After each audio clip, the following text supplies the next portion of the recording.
Hey, welcome back to Change the Odds, where marriage and family were never meant to be a game of chance. Kevin Thompson here with the president of HomeWord, Jim Burns. Jim, thanks so much for joining us. Great to be here. I love the title. No, Change the Odds? Yeah. Oh, yeah. Yeah. No, that's the idea. The idea is you can't guarantee perfection. Right. But there are some basic decisions you can make. Yeah. I always say this. Most people think the chance of marital success is 50-50. They think it's a flip of a coin. Right. Thankfully, it's better than that, Yeah. Right. But I honestly think that with premarital counseling, with support, with training, I think we can get it to about 90-10. Yeah. Where your chance of success marriage-wise, not just lasting, but flourishing. Yeah. Yeah. And, I mean, even one of them is just persevere. You know, you've seen the latest studies. 78% of people who have a troubled marriage said that if they persevered for 5 years, the marriage got better. It didn't mean it was perfect, I'm sure. But that's pretty amazing. You know, but yeah, you're right. There's simple things we can do. Not easy, but simple things we can do to enhance the connection in our marriage. And yet, Kathy and I have been married 51 years and we still fuss at each other. And, people go, oh, it must be perfect with you guys. Yeah, no. She drives me nuts sometimes. And I know I drive her nuts. So, there you go. I always think, do you know how hard it must be to be married to me? That's what I always think of. I mean, I'm over here because people, same thing, perception. I play a marriage expert on the internet. Not in real life. Right. And yet the perception is, oh man, to be married to an author, this, to be married. It's all, so many romantic movies are that. The guy's the author and the woman falls in love. Right. And I'm like, Jenny just wants me to go weed eat the yard. Like, we don't need another book. No, mow the yard. Exactly. Our toilet is running and it needs to be fixed. And that's what the deal is. Kathy and I, for years, did a ministry and marriage. So we'd be, as you well know, pastors have, sometimes horrendous marriages. And so we would do this ministry and marriage. It was 8 hours. It was in the middle of a conference or at the end or the beginning, depended. And she would get up there and go to be women. When I was a pastor, women would come and say, it must be great to be married. He's so funny. He's this and that. She goes, oh no, he leaves his, dirty underwear there. You should smell his breath when he's stressed. Oh, he's just a punk and all this. And she would say this. And instead of people saying, well, I don't want to go to your marriage conference, they would be drawn to her authenticity. But the point being is, it's easy to say the principles. It's harder to do it. But when you do it, it's like, there's a phrase by John Ortberg, and he says, love God and do the right thing. And I told John recently, I said, so I changed your quote. It's kind of a famous quote. I know you have your little posters on it, but it's love God, do the right thing, and get up in the morning and do the same thing again every day. Repeat. But I think that's partly with marriage. You learn, who was it? The great theologian, Vince Lombardi, who said, when you stray away from the basics, you've gone a long ways toward defeat. And I think in marriage, there's some basic things. And I have some ahas in my life where I went, whoa, I didn't know that. If I would have known that, I would be better off in my marriage because now I'm trying to implement those. And they're none of them are like these grandiose things. They're kind of basics. But so I think you're right. I'm a golfer, and I read a discussion the other day. Scottie Scheffler, number one player in the world, he said that after he takes some time off at the end of the year, he does exactly what Jack Nicklaus did to start the year. And that is he gets with his swing coach, and for a day they work on the grip. Amazing. So the idea is, let's get back to how do I hold this club and go from there. Right. And so I think of just, that's the power to me of going and spending a weekend with you at a retreat. All right, your marriage may not be in trouble. Let's get back to what are the basic things to remind ourselves of what the truth actually is. What would you say are some of the basics that we need to keep on coming back to and saying these are the things that are going to make our marriage work? Well, it's simple. One is communication. And what I had to learn about communication was I went, what is wrong with Kathy? I mean, I'm communicating to her. I'm a communicator. And she's like, what is wrong with Jim? He doesn't communicate very well. And one of my mentors, and by the way, that's another one, is that if we're going to improve our marriages, then we need to have mentors. And some of my mentors are paper mentors. They're in books. I've never even met them, but they're in books. Other mentors are people that I've spent time with. You're One actually, is supposed to hold that. Oh, right there. There it is. Is Neil Clark Warren. He's the founder of eHarmony. Absolutely. But, wonderful guy. We went to the same seminary. He's a wonderful Christian. He was a professor at Fuller Seminary and just a great guy. One day I was helping him do some stuff with eHarmony, and we were up in his lunchroom, and I was talking about Kathy and me, and he knows our world. And he said, Jim, almost like a coach, Jim, communication is a learned trait. So learn the traits of good communication. And then I took it this way, is that I drift off and I need to make course corrections. So part of it is learning, say in communication, what are the key ways to communicate the love languages to Kathy? How do I communicate the way that she's going to understand it? How do I embrace our differences? All those basic things on communication. But I'm going to drift, but now I know to make a course correction quicker. And so it's part of that is just knowing that. So to me, communication is a learned trait. So communication, I now know, didn't know before. I now know that, two of the most important words of communication is positivity and adaptability. So let's take adaptability. Again, Neil Clark Warren. I said, what would you say would be one of the most important traits of effective marriage? He goes, being adaptable, being flexible. And so I created something that just simply says, does it really matter? So Kathy, she's and I are very different. I'm an extrovert. I have a shallow conversation with everybody. Tonight I'm going to do a workshop, as you are, and I'm going to go do a workshop. I'll have a shallow conversation with everybody. Kathy will have a deep conversation with one person sitting in the corner, and it will change their life. I'll be mad because she didn't go have a shallow conversation with everybody, right? So does that really matter? No, of course. Kathy is typically late to church. I think she's made it to the first strum of the guitar 5 times in all of our marriage. I don't know. I'm not there all the time. But, does that really matter? It kind of doesn't. It used to, and it was almost something that would have caused us great strain. But what I found is that, I have to embrace some of her differences, like finances. She's better at finances than me. She does the finances. I wouldn't do it her way. I think it's ridiculous to be all worried for 2 hours on $1.31 that you're missing. But half the people listening think she's doing it right. And so why am I bugged at that? Yeah. That's actually a positive thing. I don't have to, I'll round up to the nearest $100. Yeah. She, on the other hand, is going to do it right. All those things, those are learned traits. So positivity and adaptability. Positivity, come to find out, the environment and the tone that we set in a relationship is more important than almost anything else we do.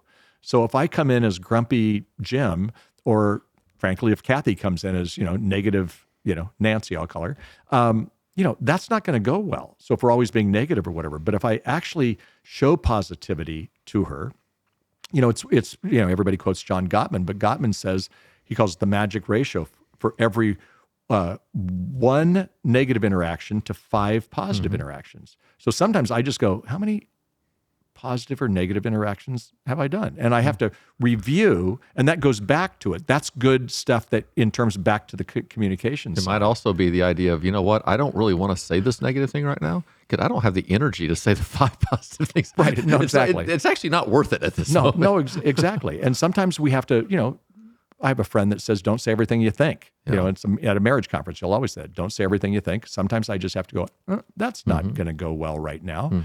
That doesn't mean that I'm hiding it. It just means that the other thing I have to do is learn how to do conflict. Because Kathy and I had no idea how to do conflict. She likes conflict and I don't. So I'm a conflict avoider. Yeah. And she goes, let's duke it out and then we'll be fine. And I had to learn that what I was doing was being defensive. Defensiveness never works. We had to move to again, I'm just talking about things we've learned, is to a we. What can we do about whatever this problem is? Because most of the arguments are over and over again the same argument. And some of them do it for all the years. So if you're going to make that change, but there's so many things we can do with, we're still talking about the communication. It's a learned trait. Learn that trait. So who knows how to do that? Well, you find books, you listen, you go to a conference. We tell people go to one conference a year at least. And then also, if you need to get counseling because the Bible says where there's no counsel, the people fall, and the multitude of counselors are safety. Sometimes a counselor can give you one shred of advice that just kills it for you, and you start doing it. Yeah. When somebody said to me early in our marriage, I'm so grateful, they said, it would be really good for you guys to have a date night. It doesn't look like you guys date. And I go, well, we go to stuff all the time. They go, I was a youth pastor, with kids. I go, well, that's not a date? No, it's not. And that's not going to fill Kathy's love tank. That was so good. Now I'm telling people, give your spouse, are you willing to give your spouse 1% of your week, which is 90 minutes, and go on a date and connect, and don't talk about even the kids sometimes, but talk, just connect, on that. Well, that's a learned trait. Yeah. We talk about it within the idea of I think about marriage like a 2-story house. and the bottom story is connection, and the top story is skills. Okay. And so often where we tend to run to are skills. Yes. And we think, oh, if I need to learn this, and it's great. It can be so impactful as long as that's built on the foundation of connection. Right. But if you don't have connection, I can teach you how to communicate better, but if you don't have connection, it just means the divorce is going to be more peaceful, right?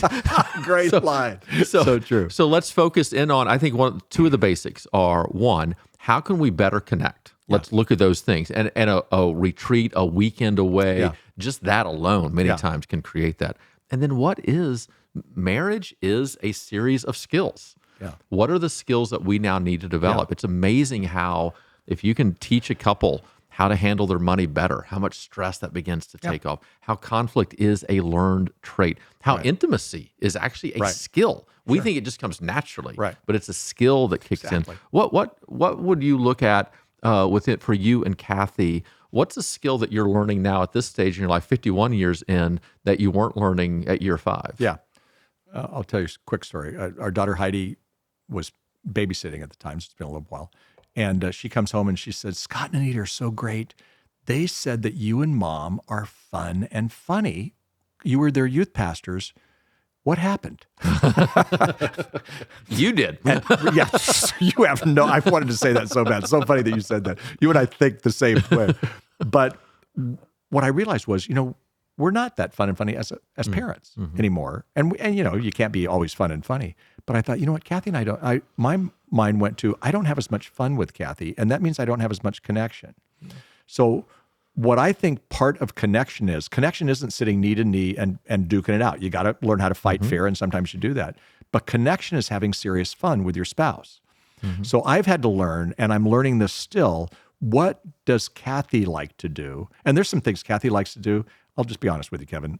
I'd rather vomit than go do what she wants me to do. She didn't want me to do it, but I'll go, and I get all kinds of points for doing it. Yeah. So I think we have to, have fun together. So we're fortunate. We do things that we like the same stuff. We live in Southern California. We, paddle board. We do these different things together, and we have fun. But the fun brings us together and brings us to connect time. It's not, what's wrong with our marriage? Yeah. And we've had those late at night. And I'm like, oh man, can't we just roll over and go to sleep? Yeah. So I think we have to be proactive about having those fun times. Yeah. And that sounds so simple. Well, why aren't we doing it then? Yeah, no, absolutely. And I'm sure you see this as well. I know I see it. My greatest frustration is that people put no work into their marriage, and man, just a little bit of work can go so far. But there is this small collection of people on the other side that they feel like they're in this endless kind of revamp of their relationship. Right. And I just look at that, I'm like, that's exhausting. I love that you buy my books and read them, but I would stop listening to me at some point, right? I don't like to hear myself talk at this point. But this happy medium in there, there are times that we're doing serious work. We do classes here, and sometimes I'll tell them from the get-go, look, for these next 7 weeks, I want this to be work. I don't want you to think, because sometimes couples can come in and, we got to have fun. Yes, you need fun, but there's a time to work. Right. But there is a time to play. No, it's both. A philosopher one time said, for some of us, we need to not work at our marriage. We need to play at our marriage. But like he said, but sometimes even the play is work. So you do both. That's how you do it. But you have to do it regularly. It's not that you just go to the 7-week marriage course, or it's not just that you go to that conference. I'll speak at a conference. It's called Wind Shape. It's over in Georgia, and it's the great Chick-fil-A food. I'm sure there's great food there. And it's funny. There's no Chick-fil-A food. It's like way better. And Chick-fil-A food, the Christian chicken is fine, but you don't see that there. But I see that, and these people go, we come here yearly to refresh our marriage. Cool. I'm happy about that. But what are you doing between that? Yeah. It's kind of like church. I mean, you can go on Sunday, but there's some other things about discipleship that have to take place. So, it's never just one thing. And then I've found in my own marriage, because we've been married so long, is that there are seasons where we need a lot. Like right now, we're in a fun season. Okay, we need to do fun. But there's also seasons where we've had to work it out, and it wasn't necessarily fun. So sometimes we have to look at the marriage relationship like anything else. It's a season, but it's still the regular stuff. So, I'm back in, I had knee surgery and now I'm kind of back working out and I'm all sore. That's the pain of discipline. The pain of regret says, man, I wasn't working out and I gained some weight and my tummy doesn't look like it used to. Well, I don't remember when there was a six pack, but but what, again, with marriage, sometimes it's the day-to-day stuff, making it work. Intimacy, same way. Oh, absolutely. Yeah. Hey, it's Leslie from the Am I Doing This Right podcast, and I wanted to tell you guys about a 2-day conference we have coming up designed just for you.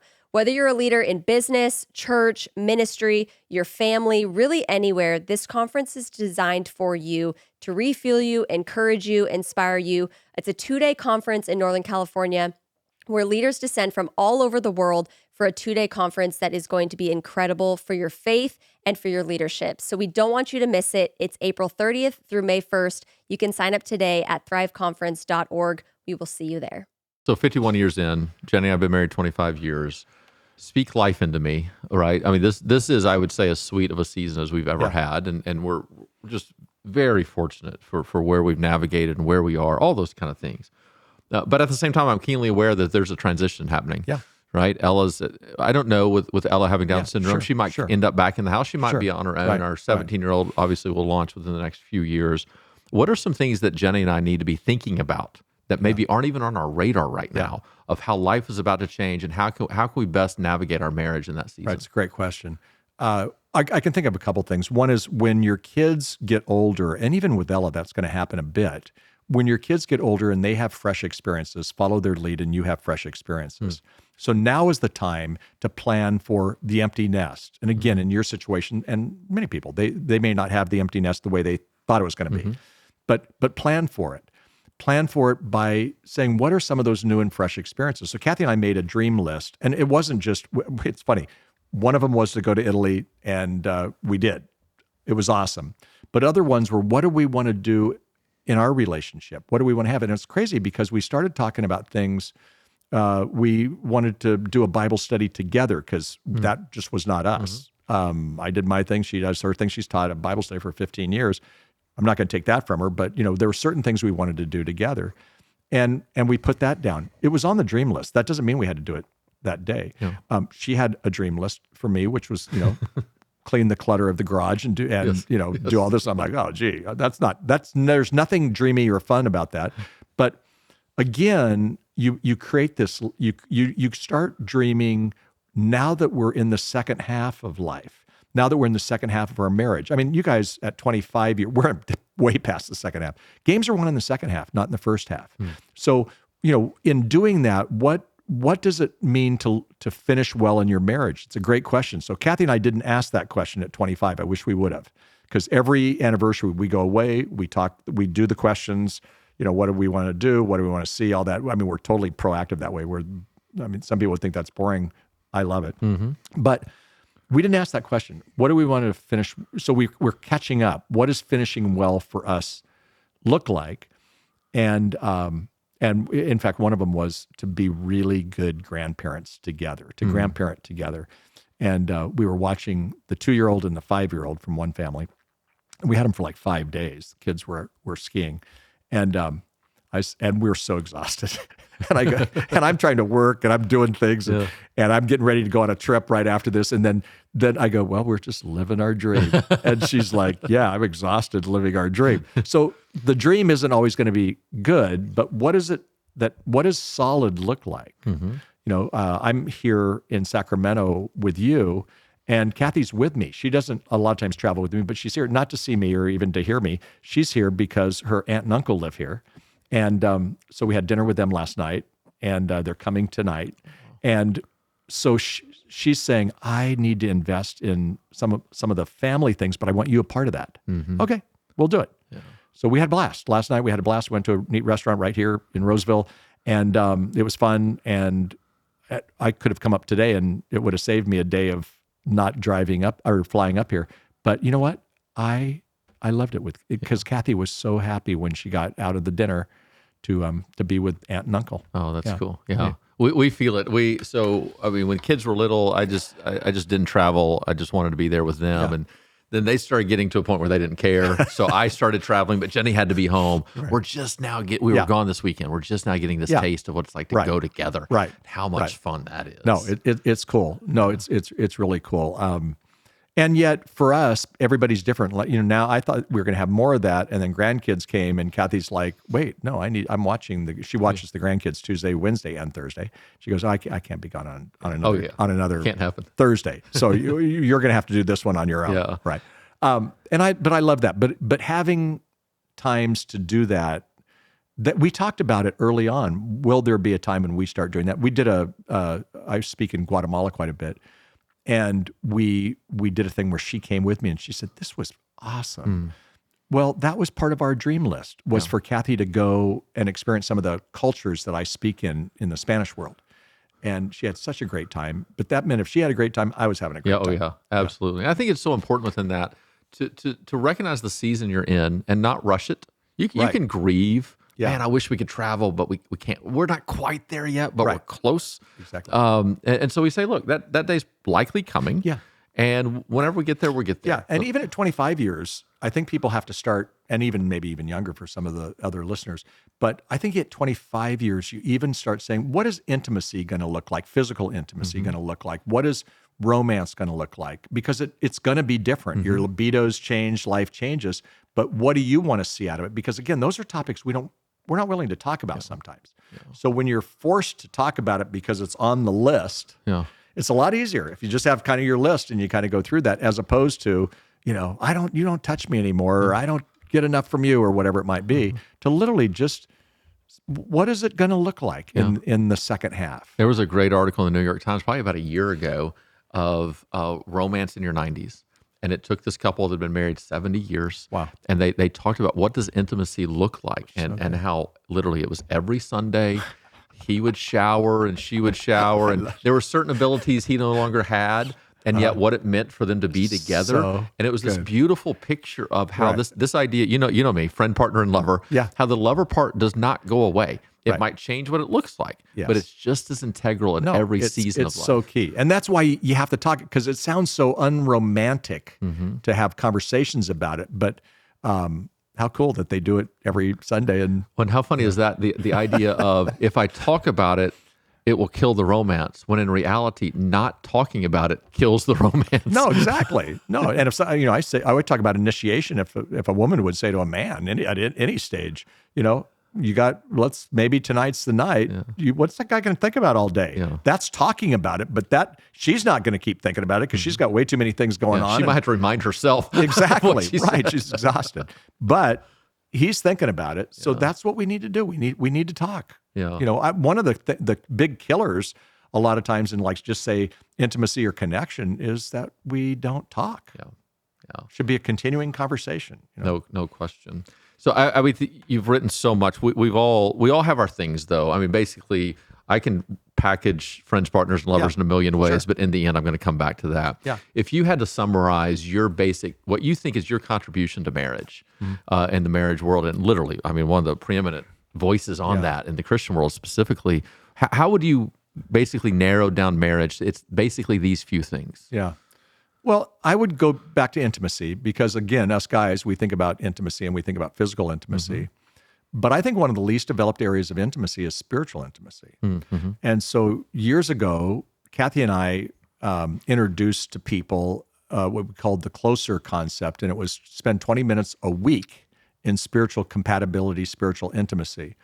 And we laughed because we never thought we'd write a book on it. We ended up, and it was the best-selling devotional for years out, called Closer. And we challenged people to spend 20 minutes a week, and it had a scripture, and it had kind of conversations, and then you pray. It sounds pretty unromantic and unfulfilling in some ways. But people didn't write us, like with doing life with your adult children, people write me and they go, in content, how do you they'll want to do, they don't write us and say, your book was the greatest content we've ever seen. What they said was, the 20 minutes changed our life. Yeah.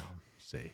And so to me, one of the contributions that we made accidentally was that we stumbled upon spending 20 minutes. And I know this sounds so spiritually wimpy, because the guy who taught me this, that he did it, I was like, wait, you're a Christian leader. What, you only spend 20 minutes? The bubble in my head goes, I'm not even sure we do that. We prayed together. We weren't anti.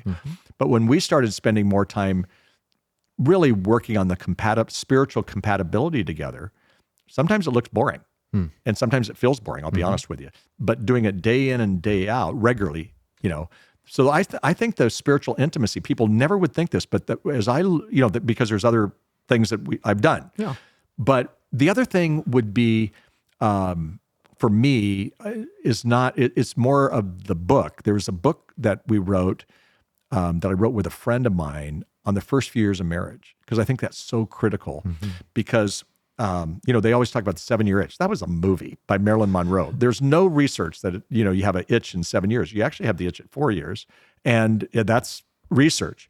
So what do the young people do between the first time, well, not just young people even in their second or third marriage, but what do they do in those first few years of marriage? What are the habits they create? What are the good things that they do? That makes a difference. And so I loved that book because the principles were kind of the conversation that what we started with. I mean, it's kind of the basic principles, but if you do these principles, you're going to make it through those first few years.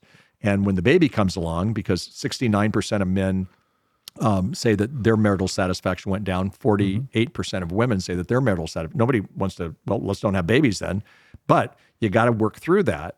Where you're going to work through that by having certain principles. So the first few years of marriage principles were, we wrote it a long time ago. I'd say 12, 13 years ago, but really key to that. I have a book called Creating an Intimate Marriage that is kind of my basic book, like yours. But I don't have 5 languages of love that had sold 20 million Neither of copies. us have that. No. So the point being is that if you did, you wouldn't be sitting here with me. No, I would be. Gary, is my mentor. He's written 3 forewords for books. He writes every endorsement. He does this stuff. And I'll think a lot of times, like I just had a book request to write a foreword, and I was like, oh man, that takes a lot of time. And I went, what would Gary do? I wasn't even at what would Jesus do? What would Gary do? So no, that isn't. So for me, it's always around the intimacy issue. And to me, intimacy is connection. And maybe that's because growing up, I was in a dysfunctional family. Dad was an alcoholic. And when I became a Christian, I read that scripture that you inherit the sins of a previous generation. To the 3rd and 4th generation, put a stake in the ground 1 year into our marriage, and said, because our marriage wasn't going well, that first 2 dysfunctional kids who loved God and thought it would be easy, and it wasn't. And we said, we're going to change the trajectory of our family for generation to generation.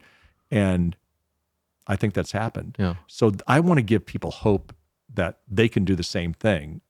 But it's not going to look perfect. To quote Lilo and Stitch, this is my family. It may be small, it may be broken, but it's still good. Yeah, it's still good.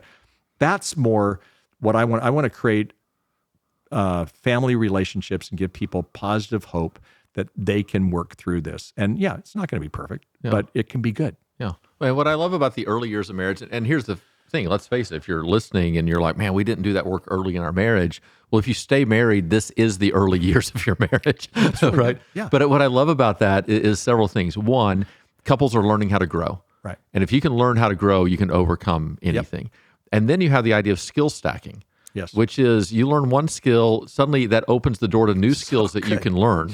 And then finally, it's that idea of compounding. Yeah. And that is the earlier you can learn something, that will compound over time as compared to if you don't know how to communicate and you go decades that way, then you're going to have more fights than are necessary. And so we spend so much time here at Bayside fixated on really that first decade, so cool. Because of that very thing. And you can just, I always say it this way, it's a whole lot easier to stay out of trouble than get out of trouble, right?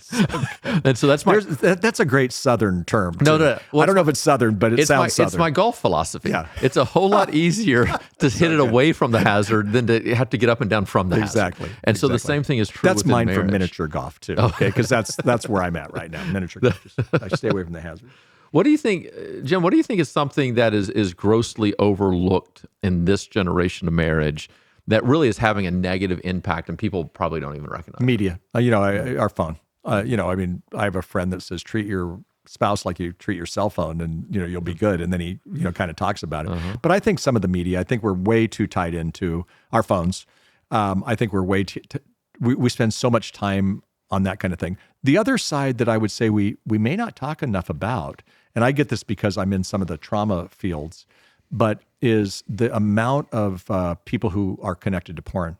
Because what porn does is porn, it's the red flag. It's the red flag for getting ready for marriage, but it's the red flag in a marriage that you're going to have to get rid of that addiction. You can, but it's so shameful that sometimes people go, I don't want to talk to anybody about it.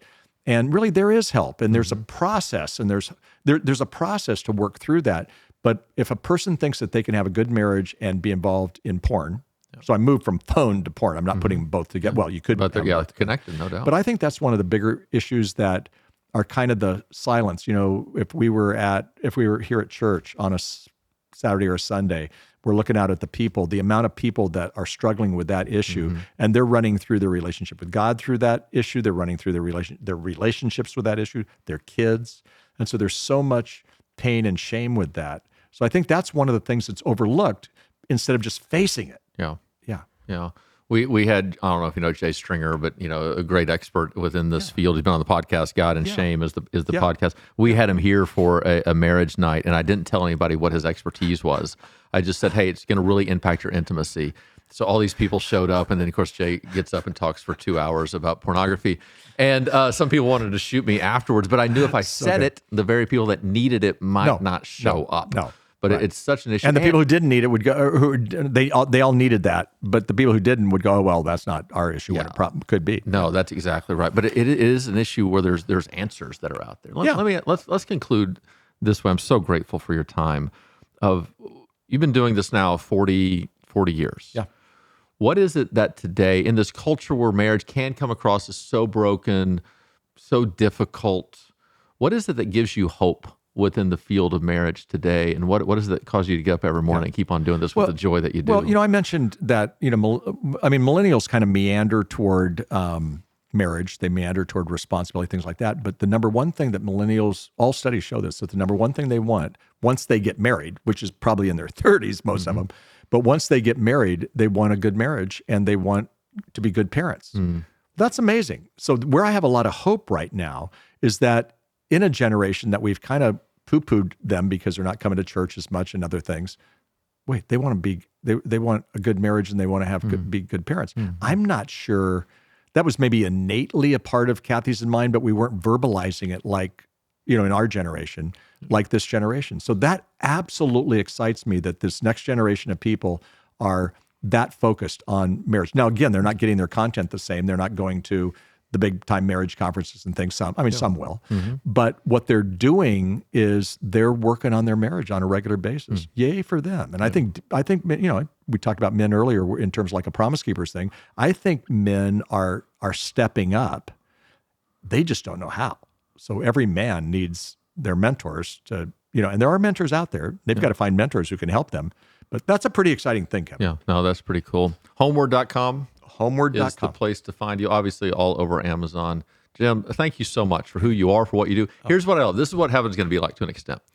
That we don't know each other well, we're getting to know each other. My life is better because of the work that you've been doing, because you've impacted people who are around me, and their love has now loved me. So thank you for your work, amazing. And keep on doing it. Thank you. And in heaven, we can play golf together. I played golf in college and then had no money, so I had to give it up, and I never got back to it. And I love golf, but I just don't play. And so in heaven, we can play. We'll do it. Sounds good. That sounds good. We'll see you next time.